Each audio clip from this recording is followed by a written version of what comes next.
Well, good morning, everyone. It's Thomas Montgomery. It's a beautiful Monday morning, December 13th, 2021.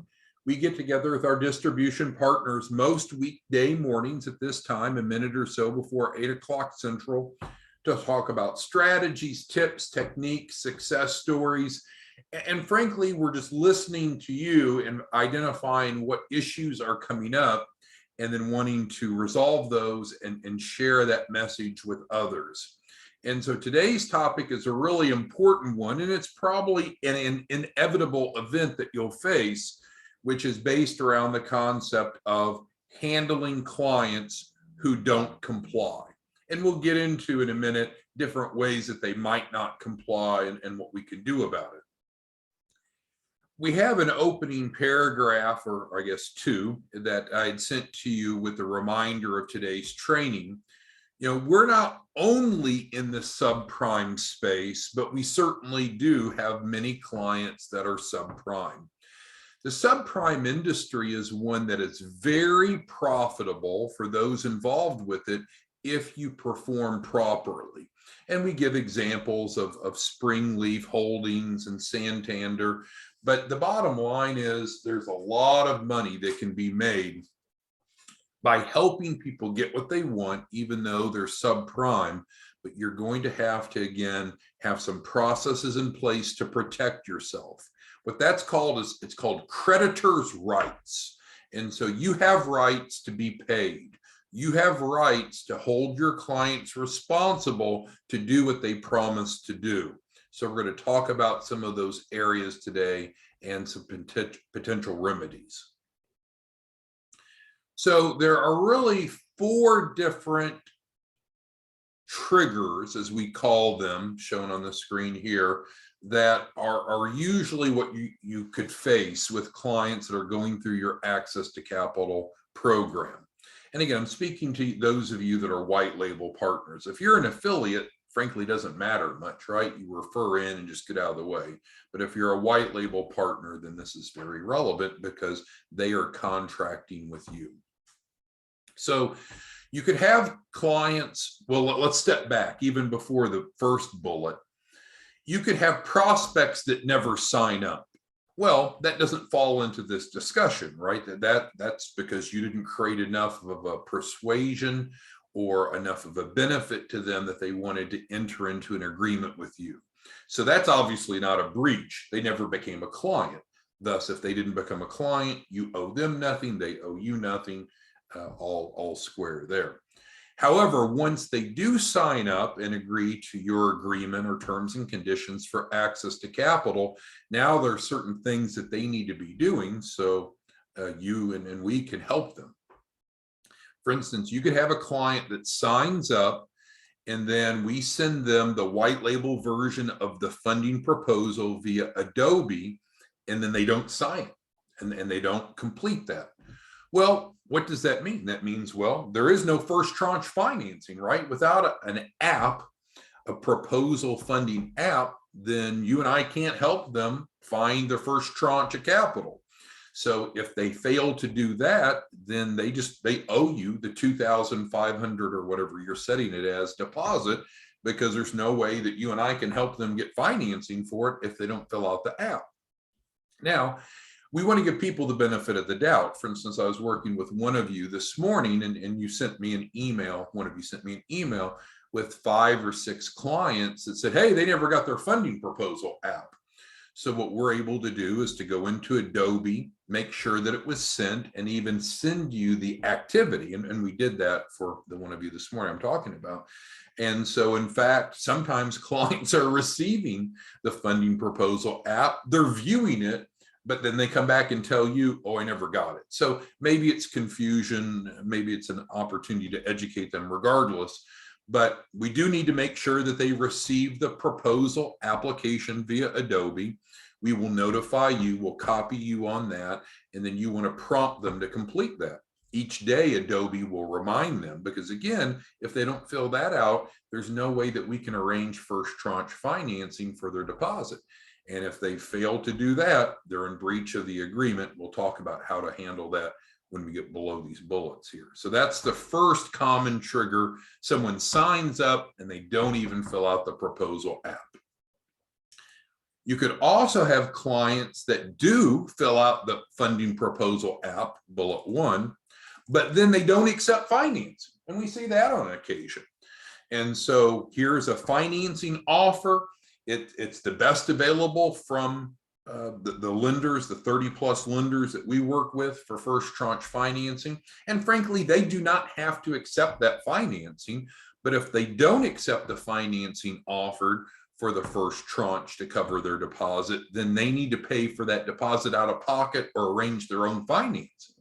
So it's not required that they accept the financing if they don't like the terms or amount, but if they don't, that doesn't relieve them of the responsibility to pay you the deposit, because that's the deal. That's the way the agreement's written. So that's the second most common trigger. The third, which is really unfortunate, clients who sign up, fill out the funding app, get approval, get funded, and then they don't pay you. I've got one lady, I can give you a couple examples. One lady, she got first tranche financing. She doesn't dispute it. She accepted it. And she said, my grandbabies need Christmas and I'm going to go buy them one hell of a Christmas. And she sure did. And so she didn't pay the performance fee. Now, she says she plans on paying it later, and we'll talk about how that becomes increasingly expensive for her. But some people just won't do what they promised to do. So that's inevitable. We'll talk about strategies here in a minute to try to minimize that. And then the fourth trigger that we would most often see if a client does breach, which again, most clients don't breach, but if they do breach, you could have clients that just go off the radar. They just stop participating. They're no longer active. And of course, the way the agreement is written, they need to do so, because if they don't do that, how are you and I ever going to help them raise capital? So any of these four areas could be a trigger that you're going to need to respond to. And that's what we're going to talk about next on the screen. So let me go ahead and scroll up. All right, so if a client doesn't do as they've promised to do or is obligated under their agreement, again, this is referring to those of you that are white label partners. And if you're a white label partner, then you have an agreement with your client, and that is committing them to do what they promised to do. And of course, you and we want to do what we promised to do. So let's talk about kind of the escalation that we found to work pretty well. Keep in mind, I'm a paralegal. I am not an attorney. I may not give you any legal advice. So I'm just talking in general about a process, but I am not giving you legal advice. All right, so normally what would happen is if any of these things occur, what you would normally do is start with sending them an invoice. We recommend using QuickBooks. You don't have to use QuickBooks. We have no financial interest in you using QuickBooks. In other words, we don't get paid by them. But QuickBooks is a pretty common software. But if you have something that works better, hey, use that. But you can set up invoice templates, for example, in QuickBooks. So once you have it set up, it's pretty easy. Then all you need to do is add the person's name and email to send it out. And you can set it up where there's daily late fees. Having daily late fees is important because under the standard agreement, you would have that. So you're entitled to that if they're not paying as agreed. And that can be a motivation, right? Because each day, usually you give them a 2-day grace period, but starting on day 3 and every day thereafter, their amount owed goes up and up and up and up. Not to be punitive, but they're not doing what they promised to do. And of course, you could always agree to waive those late fees. I would have those systematically in your QuickBooks, because while it's frustrating when a client doesn't pay you as agreed, I guess there's some equality and understanding that their bill's getting bigger. I mean, if they don't pay for 30 days, do the math for that. 30 days times 50, now they owe you $1,500 more than they did at the beginning of the month. And if they still don't pay you by the end of the second month, now it's $3,000. That amount continues to grow. So there is, again, some equity in waiting for them to pay if that's the case. As I mentioned, if you're going to charge late fees, obviously everything that we're talking about is legal, ethical, and appropriate. So don't think otherwise. So your agreement needs to state with them that the $50 late fees would apply. So that way it's collectible. And if you're using the standard access to capital template, it makes reference to that. And you can always offer the carrot, hey, if you can go ahead and get settled up today, or at least make a payment today, we can go ahead and waive those late fees. So I'm not saying you have to do that. I'm not even saying you should do that, but certainly you could be flexible with offsetting some or all of the late fees if the client has a willingness to get current. So this is the most common process. I would recommend as soon as possible, once one of these breaches have occurred, get the invoice out to them. And again, you're not trying to be the bad guy. You're just letting them know, hey, we have an agreement. You're not complying with the agreement. Here's what you owe. But it's always nice to say, but if you get back compliant, we can get rid of this, because this isn't about trying to cause pain or punishment for clients. It's simply to motivate them to do what they promised to do. All right, so that's number one. Normally, you would let that run out for about 30 days. Now, it can continue to run, and those late fees can grow and grow and grow. Do the math for that. If you took someone, let me pull out my calculator here. I should be able to do it in my head, but let's pull out a calculator and let's look at, let's say a client's a year late, just theoretically, for example. So there's normally 365 days in a year, and at $50 a day, that's $18,000 of late fees that are lawfully due to you. So that's where, when we talk about the subprime industry, again, not all of our clients are subprime, but some of our clients are. So the subprime industry tends to prosper because they know that some people won't pay as agreed. They're subprime people, that they've not paid their bills in the past. So by having good contracts and good collections, now you could theoretically make an extra $18,000 over 1 year's time per client. Now, of course, you got to collect that, which is no easy task, but we'll get to that in a moment. Okay, so now we're on to, if 30 days have passed and they've not made some willingness to become current, normally what you would see someone do is have an attorney. We'll talk about how this is cheap and not a problem in a second, because sometimes you say, well, oh gosh, now this is going to cost me a lot of money. That's not true at all. But normally you have an attorney send them a demand letter. When I went through the paralegal program at Rice University, we learned a lot about how to write an effective demand letter, legally compliant. And so, of course, it needs to clarify with them the balance owed, why they owe it, and forewarn them, we are going to sue you. If you do not pay what you owe, or you don't at least make payment arrangements, we will sue you. And if we sue you, it's going to be very expensive, because now you owe what you owe, plus you've got court costs, collection fees, etc. So again, the intent of the demand letter is not to scare them, not to bully them, but to say, hey man, we've been trying for a month to resolve this with these invoices. You've not done it, and now it's going to be escalated. You'll have to make some decisions, and we'll get to on number 3, what to do after the demand letter. But even if your intent is to sue them, and I'll come back and talk about how getting an attorney is essentially free in just a second. But the point I'm trying to make is that you'll need to decide what court system you're going to file in if you are going to file suit. There's the small claims courts, there's county courts, there's state courts, and there's federal courts. And again, I can't give you legal advice, but the point in bringing that up is that your demand letter could forewarn them. And I'll tell you, we've got a few clients that haven't paid, especially those that have received funding. They haven't paid their performance fee. And guess what? It's not going to be just a demand letter for the performance fee. we're going to go ahead and essentially, it's the equivalent of issuing a subpoena. We're going to require that they submit all of their bank and financial records, because we're not sure that they didn't receive even more funding than what we're aware of.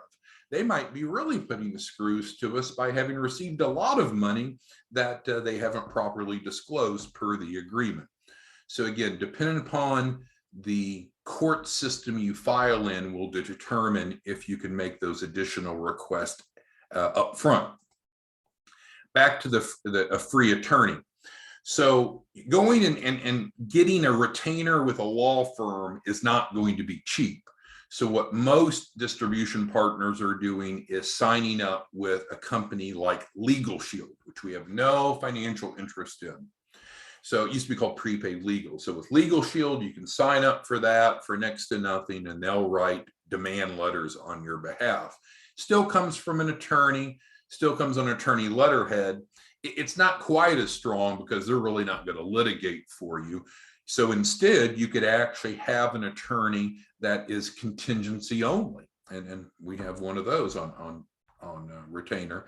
And so then that attorney will send the demand letter, but also will proceed with filing suit if the person doesn't pay. You might say, well, how much is that going to cost me? Nothing, because a contingency only attorney is paid based upon collections and is paid by the person that's stiffing you. So that's why I said, when we talk about it's going to cost them much more, they could actually, it's your client that would end up paying your attorney's fees, and it would be on top of what they owe you. So then we get down to if they still don't comply, normally you give them 30 days with the demand letter. It doesn't have to be another 30 days, but the late fees are still ticking. So there's some justice in all of this as you wait. But then typically there's three outcomes. You could sue them, which we've talked a little bit about already, which you have legal grounds to do so. You could send them to a collection agency, and we do that. We have a collection agency on retainer, and we send files over. The collection agencies will follow up, report the derogatories on their credit, and so forth. Where if you're using an attorney and suing them, that doesn't go on their credit. It just gets you the money. Collections doesn't necessarily get you the money, but it might motivate the person to do so because now their credit's getting all marred up. And the third and very popular option is just to wash your hands of it and just sell the debt to a debt buyer. And we can help facilitate that if you need help.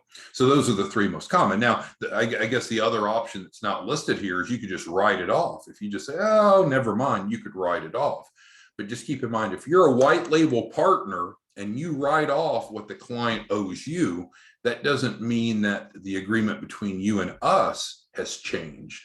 And so you want to be careful about writing off balances that the client owes you if you still owe us. For example, if the client has a capital raise, we agree to split the performance fee, right? 50-50.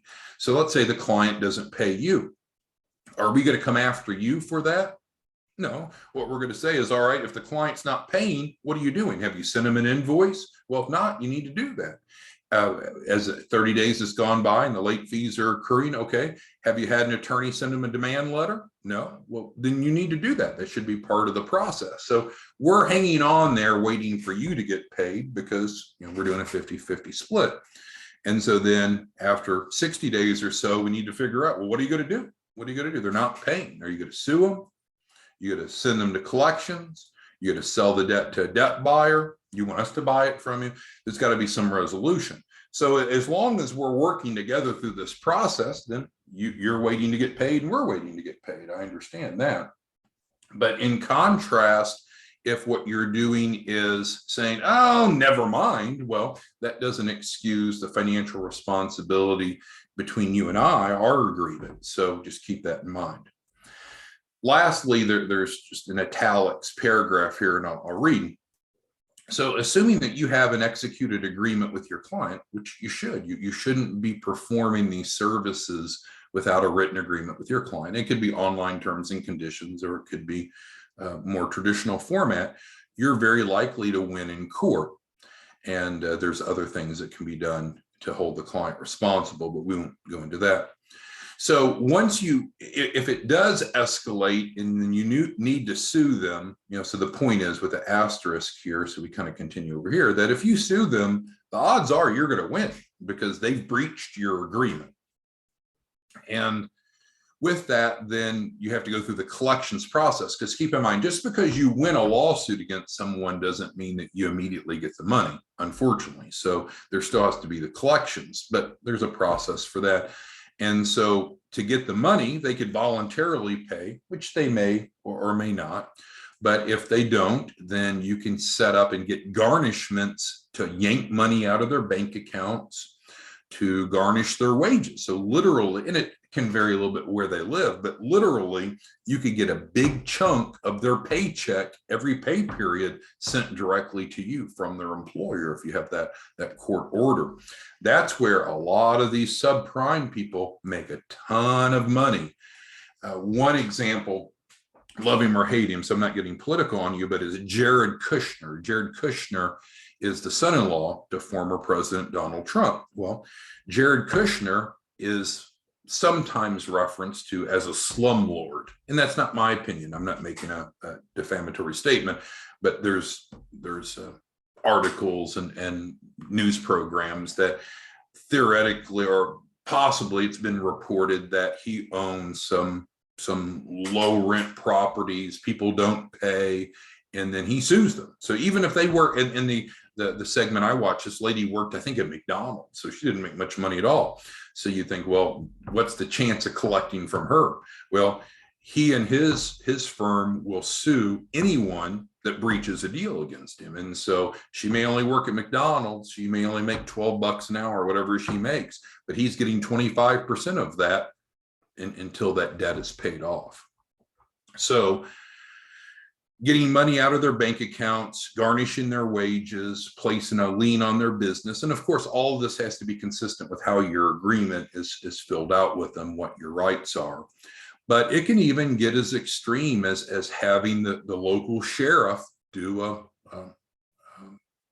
collection of personal property.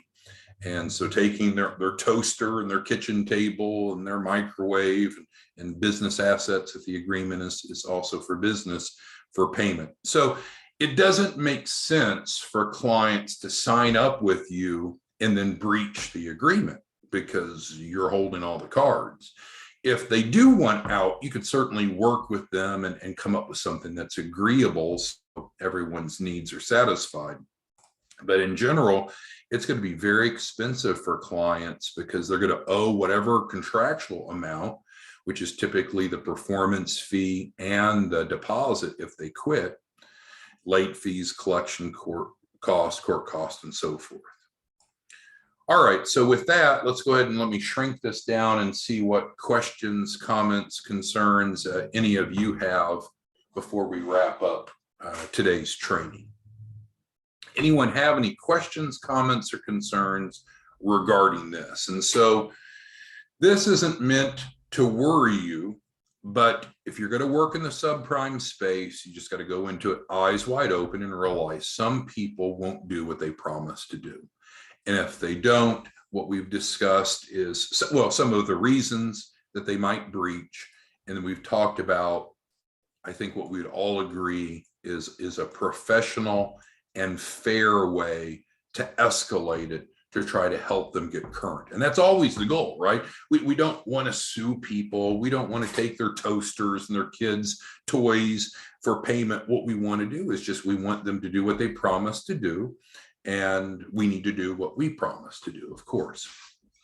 So Joseph's asking a question, does this apply to white label partners? Well, I guess that's true, Joseph. If you sign up as a white label partner, like Joseph has, he's agreed to refer in, to have at least 8 conversions a month. And so we want to do everything that we can to help Joseph be successful. But if Joseph signs up and then he doesn't meet his agreement, then he is responsible and he is breaching his agreement. But I know that won't happen with Joseph, but you're right. This process could be applicable to non-conforming distribution partners as well as clients, but that shouldn't be the case. All right, so who else has questions about how to handle clients who do not comply? Spencer, I see you have a question. Can you go ahead and type that into the question and answer, Spencer, please, so I can see that? Anyone else have questions? Anna Marie, April, Augustus, Andre, Beatrice, Ben, Bernard. Beatrice has a question. So Beatrice, you're right. So if you signed up as a white label partner, we need to work together, Beatrice, to make sure that you stay compliant. We have these daily trainings. Scott Stroud is our chief marketing officer. He can help you get those landing pages set up to help automate. You know, we are here to help you. We succeed together. And Beatrice, we don't want people to fail. But you have a right, Beatrice, as you sign up clients, if they're not doing what they promised to do, you have the right to collect the money from them. And this is, I think, a fair and equitable way to escalate that to make sure that you're protected. And so Winston brings up a good point. So Winston's a white label partner. So he's saying, okay, what happens if he has a client that says, Winston, you're not doing what you promised to do? So Winston, if you have a client that has a complaint against you, first thing you want to do is ask, oh, okay, why? Let's figure that out. Usually it's a communication issue, but you would want to start, Winston, with finding out from the client what the issue is and attempt to resolve it.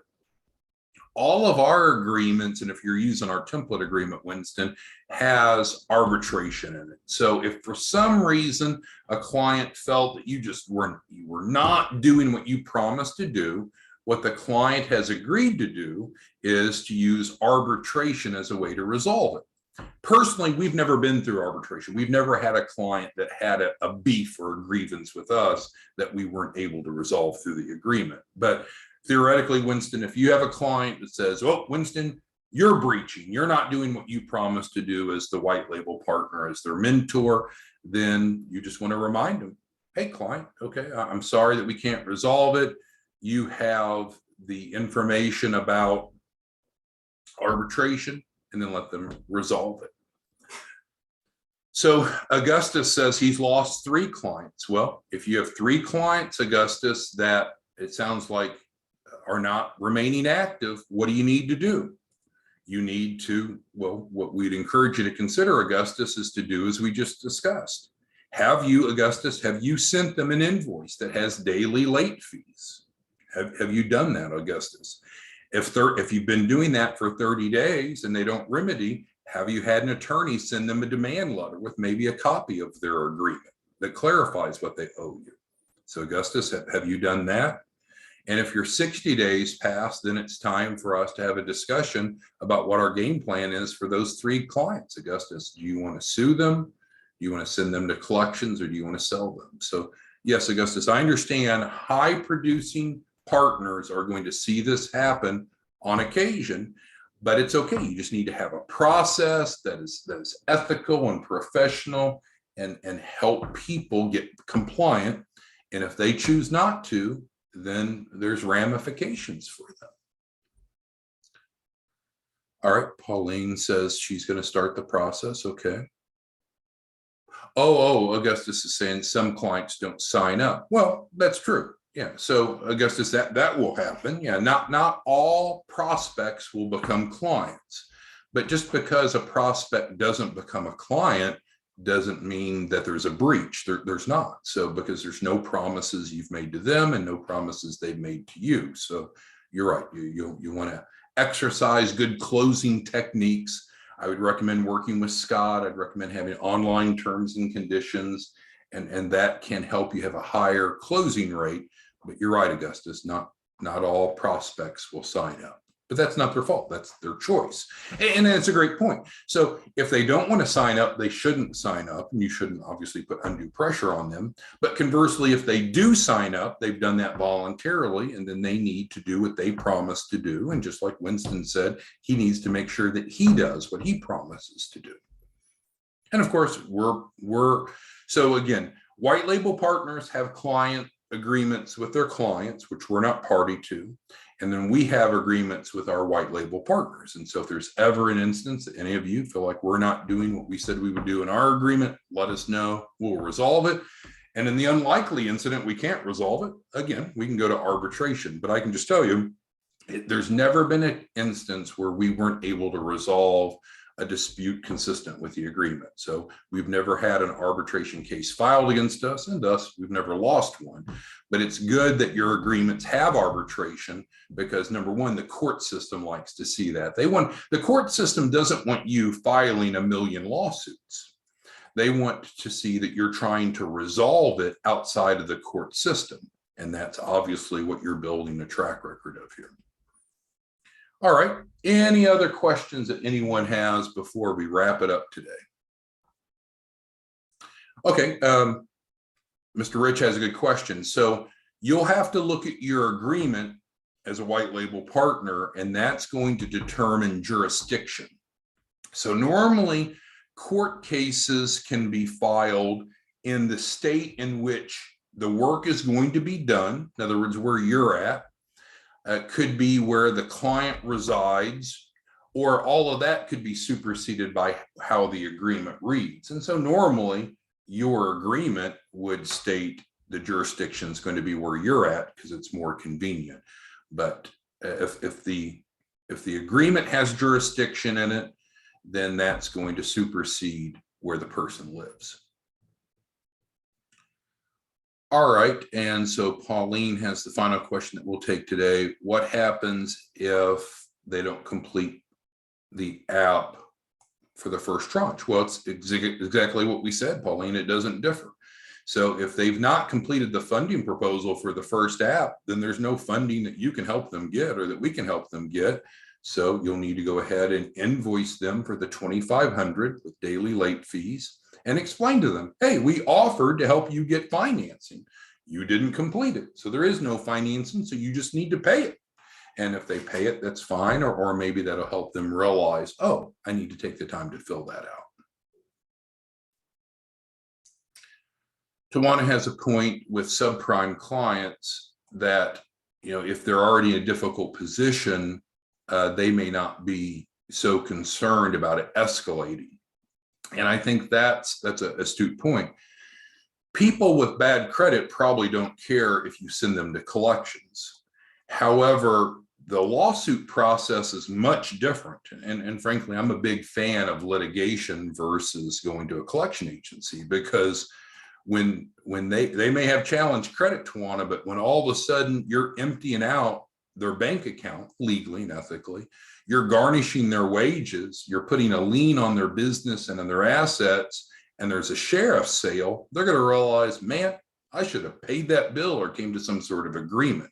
So I do agree with you. I don't think that the threat to go to collections is going to be very motivating to some people that have crappy credit to begin with.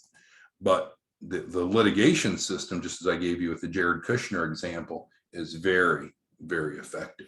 And you're going to win in almost every circumstance because you have executed client agreements. All right, with that being said, I've got to run to a meeting. Appreciate your time this morning. We'll be back tomorrow morning. Have a good day.